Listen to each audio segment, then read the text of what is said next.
పోగేసి నిప్పుల ఉప్పెనగా చేసి దండి యాత్రనే దండయాత్రగా ముందుకు నడిపిన అధినేత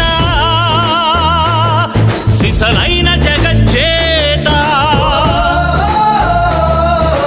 చరకాయంత్రం చూపించి స్వదేశీ సూత్రం నేర్పించి నూలు పోగుతో మదపుటేనుగల బంధించాడు రజాతి పిత.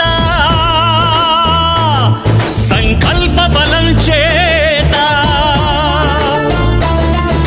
సూర్యుడస్తమిల్చని రాజ్యానికి పడమర దారిని చూపిన క్రాంతి. తూర్పు తెల్లారని నడి రాత్రికి స్వేచ్ఛాభానుడి ప్రభాత కాంతి. పదవులు కోరని పావనమూర్తి